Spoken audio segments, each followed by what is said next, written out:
طيب بسم الله الرحمن الرحيم. نواصل درسنا يا إخوة في مادة أصول الفقه من كتاب عظيم الذي ألفه ابن قدامة رحمه الله تعالى، وهو كتاب روضة الناظر وجنة المناظر في أصول الفقه على مذهب الإمام أحمد رحمه الله تعالى. طيب الآن ندخل فصلا جديدا وهو متمم لما قد تكلمنا عنه في اللقاءات الماضية، وهو قاعدة ما لا يتم الواجب إلا به. Ada sebuah kaidah yang ma'ruf indal usuliyin yang berbunyi ma la yatimul wajib. Sesuatu yang al-wajib, ibadah yang wajib, la yatimmu, tidak akan sempurna illa bihi, kecuali dengannya. Apa hukumnya? Nah, jadi kalau kita ngomong masalah sholat, maka kita sepakat sholat hukumnya wajib. Nah, sekarang kita ngomong masalah hal-hal pendukung untuk terwujudnya hal yang wajib tadi. Semisal, ya, sholat Jumat hukumnya wajib bagi laki-laki. Nah, jalan kaki ke masjid untuk sholat Jumat, apa hukumnya? Apakah dia ikut wajib mengikuti hukum sholat Jumat? Gitu maksudnya. Paham ya? Ya, misalkan antum tidak akan bisa sampai ke masjid untuk sholat berjamaah kecuali dengan beli motor. Berarti beli motor ini hukumnya apa? Apakah wajib apa tidak? Gitu. Nah, ini dimaksud dengan kaidah ma la yatimul wajibu illa bihi. Taib. Bab ini ikhwah, ya, permasalahan ini terkadang juga disebut dengan permasalahan muqaddimatul wajib. Ya, bab ini biasanya dikatakan juga dengan nama bab muqaddimatul wajib atau bab al-wasilah atau wasilatul wajib, ya. Kadang juga dikatakannya dengan istilah ya ma la yatimul amru illa bihi yakunu ma'muran bihi. Ma la yatimul amru illa bihi yakunu ma'muran bihi. Nah, baik. Nah, sebelum kita masuk ke situ ikhwah, ya kita perlu pegangan dulu di sini tahrir mahalun nizaknya seperti apa, ya. Jadi sesuatu yang la yatimul wajibu illa bihi itu ada dua. Ada yang maqdurun lil mukallaf sama ghairu maqdurin lil mukallaf. Ya, maqdur itu artinya mampu, ya.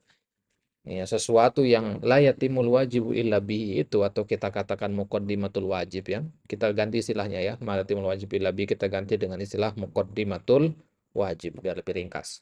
Nah, hal-hal yang termasuk dalam muqaddimatul wajib ini dibagi dua. Ada yang ghairu maqdur lil mukallaf, ada yang maqdur lil mukallaf. Kalau dikatakan ghairu maqdur lil mukallaf maksudnya seorang mukallaf mampu melakukannya. Kalau maqdur lil mukallaf, ya. Tapi kalau ghairu maqdur berarti dia tidak mampu, di luar kemampuannya. Misalkan, ya, kita katakan adanya tangan, ya. Adanya tangan litahqiqil kitabah, ya, untuk bisa menulis kan harus ada tangan. Nah, ada apa tidaknya tangan itu kan di luar kemampuan manusia, ya, karena tangan itu hanya bisa diciptakan oleh Allah saja, gitu. Begitu juga misalkan berkaitan dengan sholat Jumat, ya, sholat Jumat itu nggak bisa terwujud kalau nggak ada imam, kan. Nah, hadirnya imam ke masjid bukan tanggung jawab makmum. Ya, kita datang ke masjid untuk sholat Jumat kan wajib. Nah, muqaddimah wajibnya di sini apa? Hudurul imam. Nah, makdur amla, ghairu makdur. Ya, ya ghairu makdur lil mukallaf. Nah, nah, yang seperti ini berarti laisat wajibatan bil ijma'. Ya, pahamin dulu malanizanya di sini. Jadi kalau muqaddimatul wajib tadi adalah sesuatu yang tidak mampu dilakukan oleh manusia, di luar kemampuan kita sebagai manusia, maka tidak wajib hukumnya. Jelas, ya? Nah, yang bagian yang kedua itu muqaddimatul wajib yang maqdurun lil mukallaf. Artinya kita sebagai mukallaf mampu untuk melakukannya, ya. Mampu untuk melakukannya. Nah, inilah yang menjadi mahallun nizaknya sekarang. Inilah bagian yang diperselisihkan oleh para ulama. Nah, permasalahan ini ditulis oleh Ibnu Qudamah di dalam Raddun Nadhir ini, ya, mengikuti penyampaiannya Al-Imam Al-Ghazali dalam kitab Al-Mustasfa. Nah, baik, kita mulai.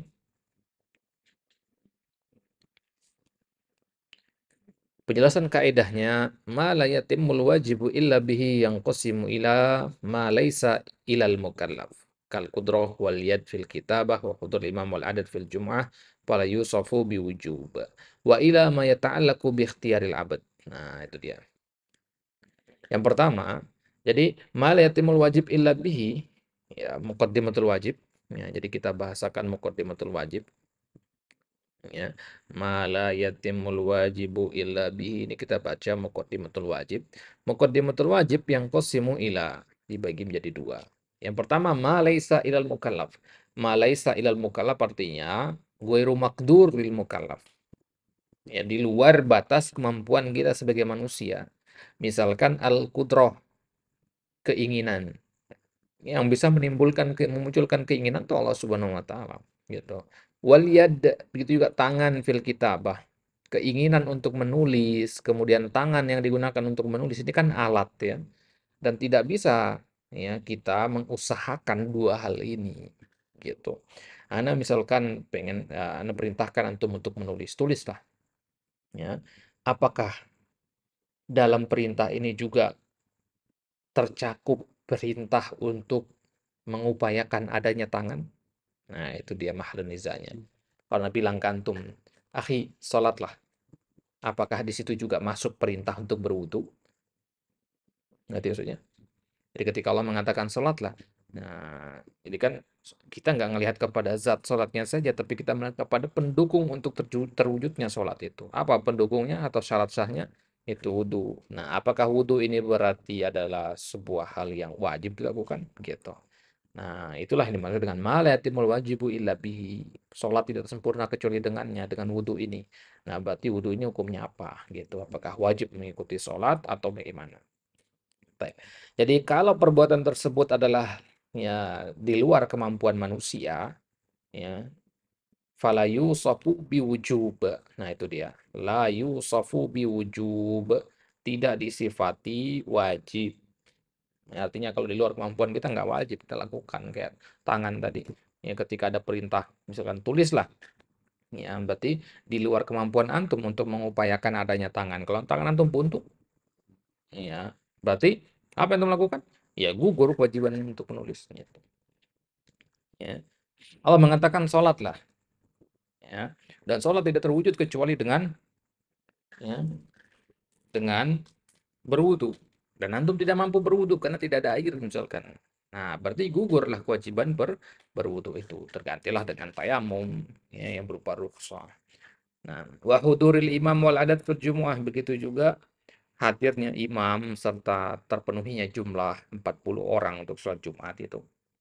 Ya, baru bisa dikatakan sholat Jumat itu boleh tegak kalau hadir 40 orang.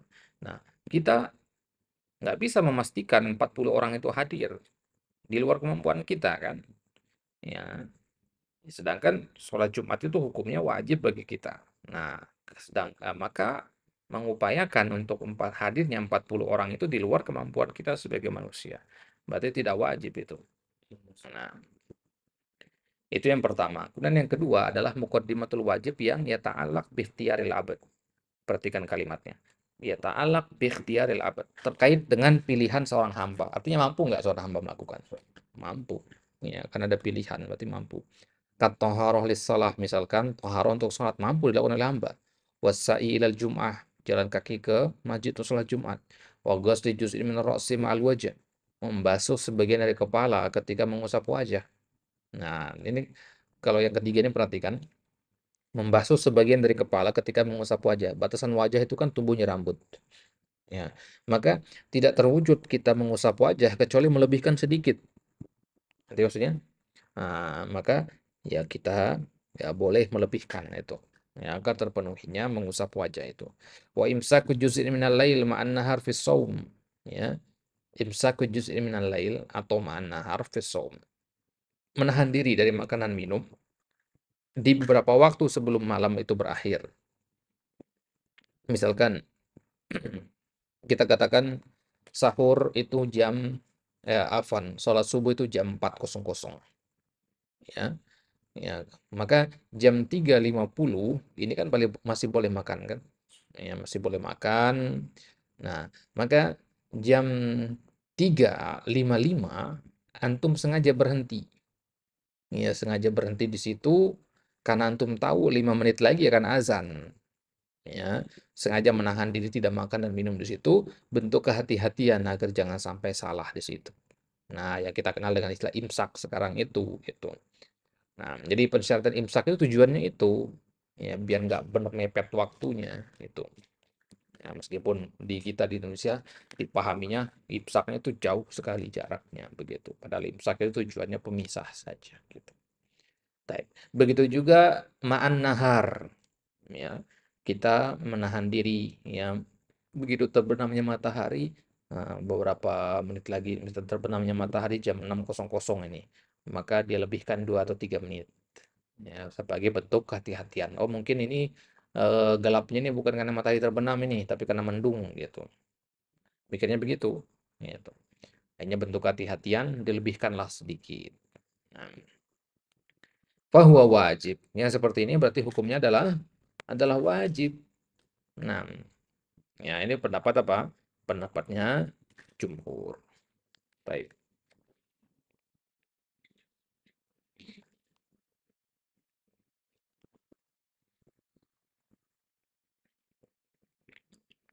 Baik. Berarti yang kedua ini ya dihukumi dihukumi wajib. Kalau yang pertama tadi kita hukumi tidak wajib hadza bi ijma'il ulama. Yang kedua ini kita hukumi wajib. Takbir akhir anil qaidah wa wajhu raddihi wa hadza aula min qaulina yajibu tawassulu ilal wajib bima laisa biwajib. Nah, ya.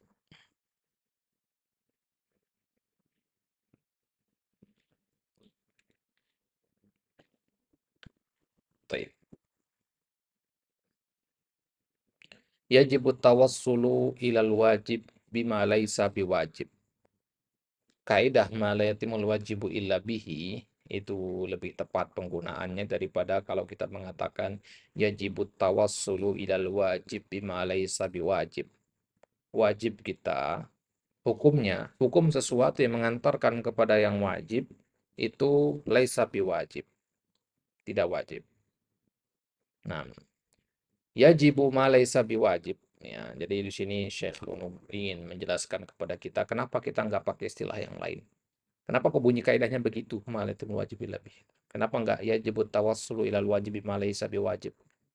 Nah, maka kata Syekh kita enggak pakai kalimat ini karena di situ ada tanakut, ada kontradiksi. Ya, karena kita mengatakan yajibu malaysa biwajib, mewajibkan sesuatu yang tidak wajib. Kan mutanakid. Dikatakan di awalnya yajib, mewajibkan, tapi di ujungnya laisa. Ya, ini kan mutanakid, pertentangan. Baik. Lakinnal asla wajaba bil ijabi qasdan wal wasilata wajabat biwasitati wujubil maqsud. Fahuwa wajibun kaifa makana wa in ikhtalafat illatu ijabihima. Nah, lakinnal asal ya, ini maksud dengan asal sini al fi'lu alladhi taqarrara wujubuhu bid dalil syar'i ya. Dalil maksudnya ya. Dalil dalam masalah ini bahwasanya wajaba bil ijabi qasdan wal wasilah wajabat biwasitati wujubil maksud. Garis bawahi kalimat ini. Wasilah, sebuah perantara, wajabat, menjadi wajib. Kenapa? Karena wasitah wujubil maksud. Karena dia adalah perantara untuk wajibnya tujuan. Ya, masuk ke kaidah al-wasail lah ahkamul maqasid itu. Ya. Ya, perantara atau wasilah itu memiliki hukum tujuan. Kalau tujuannya wajib berarti perantaranya juga wajib. Bahwa wajibun kaifa makana. Ya, kaifa makana wa in ikhtalafat illatu ijabihima. Nah, ya, maka ya Fahuwa wajib, berarti kaidah ma la yatimul wajibu, muqaddimatul wajib itu adalah wajib. Berarti ma la yatimul wajibu illa bihi fahuwa wajib. Ya, itu maksudnya fahuwa wajib di sini ya, lanjutan itu. Kaifa makana, ya, bagaimanapun bentuknya. Nah, wa in ikhtalafat illatu ijabihima. Meskipun berbeda-beda ilah pewajiban keduanya. Apa maksudnya keduanya di sini? Keduanya di sini maksudnya wasilah sama maksud tadi. Kita punya wasilah dan maksud. Wasilah itu menjadi wajib karena dia adalah perantara untuk yang wajib. Sedangkan tujuan menjadi wajib ya karena memang dia adalah sesuatu yang sudah wajib dari sananya. Nah, nah jadi ya meskipun ilah keduanya berbeda, ya, maka tetap kita katakan bahwasanya mala yatimul wajibu illa bihi wa huwa wajib. Nah, i'tirad 'alal qaul biwujubi muqaddimatil wajib. Nah, fa in qila law kana wajiban la uthiba 'ala fi'lihi wa 'uqiba 'ala tarkihi wa tarikul wudu'i was shaumi la yu'aqabu 'ala ma taraka min ghusl ra'si wa shaumil lail. Qulna wa man anba'akum anna thawabal qaribi ilal baiti fil haji mithlu thawabil ba'id wa anna thawaba la yazidu bi ziyadil amal fil wasilah fa amal uqubah fa innahu yu'aqabu ala tarkil wudu'i was shaum wa la tatawazza'u ala jazail fi'li. Taib. Ini bantahan kepada sanggahan kepada pendapat yang mengatakan wajibnya muqaddimatul wajib. Laukana wajiban, ya tadi kan dikatakan di situ, ya kalau ada yang mengatakan laukana wajiban, kalau seandainya ma la yatimul wajibu illa bihi fahuwa wajib, la usiba ala fi'lihi, maka berarti dapat pahala dia. Ya, orang yang diperintahkan untuk sholat, otomatis dia berwudu dulu, berarti wudu dapat pahala. Wa uqiba ala tarki, dan dihukum kalau dia meninggalkannya, berdosa kalau meninggalkan. Wa tarikul wudu was-shaum, orang yang meninggalkan wudu dan berpuasa, ya maksudnya dalam apa namanya konteks yang waktu imsak tadi, la yu'aqabu ala ma taraka, maka dia tidak dihukumi berdosa karena dia meninggalkan membasuh kepala ketika berwudu. Ngerti nggak maksudnya? Ya. Jadi kan dikatakan sempurnanya wudu itu kalau membasuh wajah. Nah, sekarang membasuh wajah dikatakan sempurna kapan? Kalau membasuh sebagian dari kepala ini. Nah, sekarang kalau ada orang berwudu, kemudian dia tidak membasuh sebagian dari kepalanya, dia berdosa tidak? Tidak berdosa. Ya, sah wudunya. Nah, berarti ma la yatimul wajibu illa bihi fahuwa wajib ini kalimat yang enggak benar. Kaidah yang kurang pas. Kenapa? Berarti artinya kalian mewajibkan membasuh kepala yang sedikit itu. Kalian mewajibkan imsak itu beberapa menit sebelum ya, sebelum azan subuh itu gitu. Nah, maka bantahannya adalah waman anba'akum anna sawabal qarib ilal baiti fil haji mithlu sawabil ba'id. Siapa yang beritahu kalian? Siapa ngajarin kalian gitulah. Bahwasanya pahala orang yang rumahnya dekat ya ke Ka'bah dengan orang yang jauh ke Ka'bah itu sama. Siapa yang ngasih tahu kalian kalau itu pahalanya sama? Ngerti nggak maksudnya? Orang Indonesia berhaji dengan orang Arab Saudi berhaji beda pahalanya. Ya. Wa anna sawaba la yazidu bi ziyadatil amali fil wasilah. Siapa juga yang ngasih tahu kalian bahwasanya pahala itu tidak bertambah dengan bertambahnya amal dalam wasilahnya. Jadi wasilahnya semakin panjang untuk sampai kepada amalan tersebut, maka amalan ini semakin bernilai dia. Gitu. Ya, sebagai kaidah bahwasanya al ajru ala qadril masyaqqah. Ya, pahala itu berbanding lurus dengan tingkat kesulitan. Ya, al ajru ala qadril masyaqqah. Jadi semakin banyak masyaqqahnya semakin besar pula pahalanya. Orang yang badannya sehat pergi ke masjid untuk sholat, ya, dan orang yang kakinya buntung sebelah misalkan pergi ke masjid untuk sholat, tentu yang kakinya buntung ini kan effortnya lebih besar, maka dia pahala juga lebih besar gitu. Orang yang rumahnya nempel dengan masjid dengan orang yang menempuh perjalanan jauh ke masjid, tentu yang menempuh perjalanan jauh ke masjid ini yang pahalanya lebih besar gitu. Nah, nah berarti ada perbedaan pahala gitu. Kalau tadi kalian mengatakan sama dong, gitu. Taib. Fa ammal uqubah, adapun dari sisi dosa, berdosa apa tidaknya, fa innahu yu'aqab ala tarkil wudu'i was shaum. Ya, dihukumi berdosa kalau dia meninggalkan wudu, wala tatawazza'u ala ajza'il fi'li, ya. Dan itu semua tidak terbagi kepada ajza'il fi'ilnya. Fala ma'na li idofatihi ila tafsil. Nah, artinya kalau kita berwudu, kemudian kita nggak membasuh sebagian kepala ketika berwudu, kita dihukumi ya berdosa karena meninggalkan wudu, bukan karena meninggalkan membasuh sebagian dari kepala itu, ya. Nah, jadi ketika kita misalkan ketika sholat, logikanya kan begini, kalau kita lagi sholat, ya kemudian di rokaat ketiga dari 4 rokaat kita kentut, nanti yang diganti yang mana? Apakah rokaat ketiga saja atau seluruhnya? Seluruhnya kan. Antum kan tuh di situ, keluar kan antum wudu. Balik wudu masa antum sholatnya cuma rokaat yang ketiga saja atau sama keempat saja. Antum katakan rokaat ke satu, kedua udah diterima. Ya. Nah, berarti ini ukubah itulah tatawazza ala ajza'il fi'il. Dosa itu gugurnya sebuah ibadah itu tidak dibagi kepada perbagian dari ibadah itu, keseluruhan lihatnya gitu. Ya. Gitu. Jadi jam ada nanti kalau pakai logika seperti itu kan kacau jadinya orang. Ya, kacau nanti kalau ada orang mengatakan, ya, wudhu kamu batal tadi kamu kentut.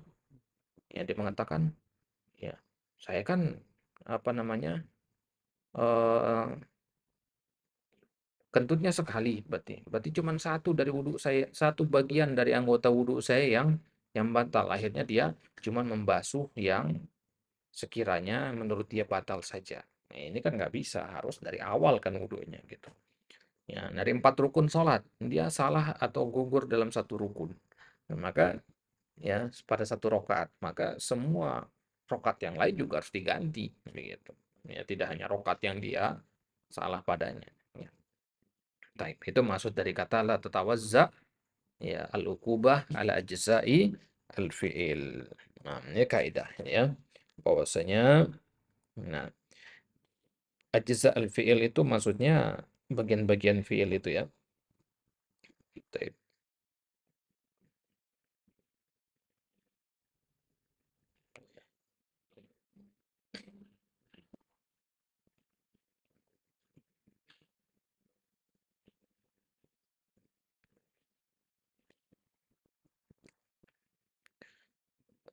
Taib. Itu dia pembahasan akhir dari pembahasan kaidah ma la yatimul wajibu illa bihi. Sebenarnya ada banyak permasalahan yang belum disampaikan oleh penulis di sini. Ya, untuk lebih lengkapnya antum bisa merujuk ke kitab Ithab Dzul Basair ya. Ithab Dzul Basair itu disebutkan ya dengan terperinci permasalahan ini.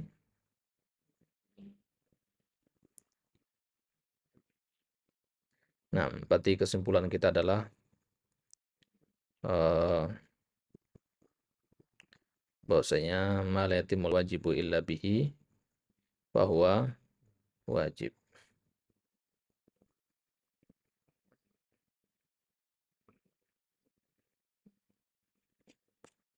Nah, ya, permasalahan ini sebenarnya khilafnya banyak sekali dalam masalah ini. Ada juga ulama yang tawakuf dalam masalah ini ya. Dalam masalah malatimul wajib bihi ini.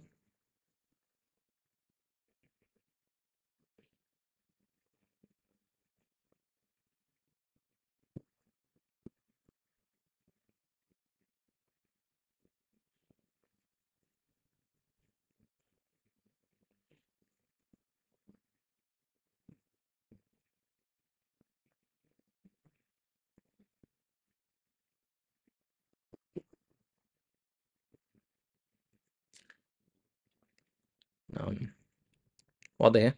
Ada yang bertanyakan nggak di sini?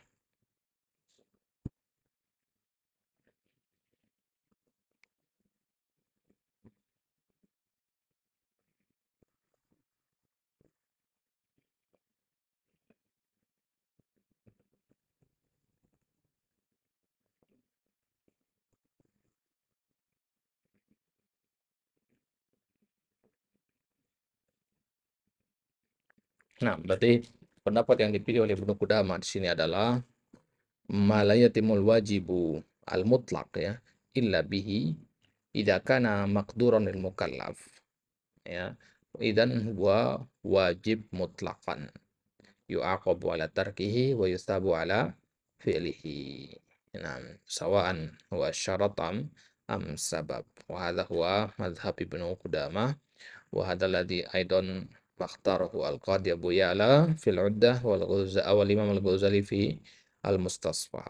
Ya, ini juga pendapat jumhur Syafi'iyah dan ulama al-mutakallim dari kalangan Hanabila juga dan ulama-ulama mutakallimin.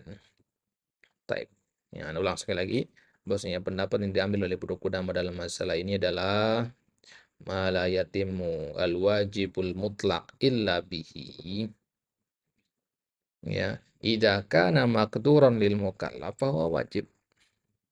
Kalau termasuk dalam ruang lingkup sesuatu yang masih mampu dilakukan oleh seorang hamba, maka hukumnya wajib mutlakon. Ya, jadi kalau kita katakan ma la yatimul wajibu illa bihi fahuwa wajib, ya ini kaidah ini bisa benar bisa salah karena masih terlalu umum. Ma itu apa kembalinya? Kan ma di situ bisa dia makduran atau ghairu makdur. Kalau dia ghairu makdur ya ghairu wajib. Ijma. Nah, kalau dia makdur ya maka dia wajib. Nah, kalau dia wajib berarti yu'aqabu ala tarkihi wa yusabu ala fi'lihi. Gitu. Berarti dia masuk ke definisi wajib. Taib. Naktafi bihada.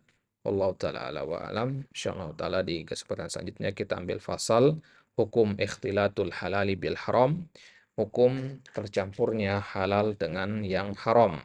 Nah, ya misalkan kita beli daging satu kreset, ya di dalamnya tercampur antara daging sapi yang disembelih dengan daging bangkai, misalkan dari itu. Nah, apa yang kita lakukan terhadap daging ini?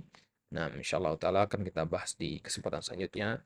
Wassallallahu ala nabiyina Muhammadin wa ala alihi wa sahbihi wasallam.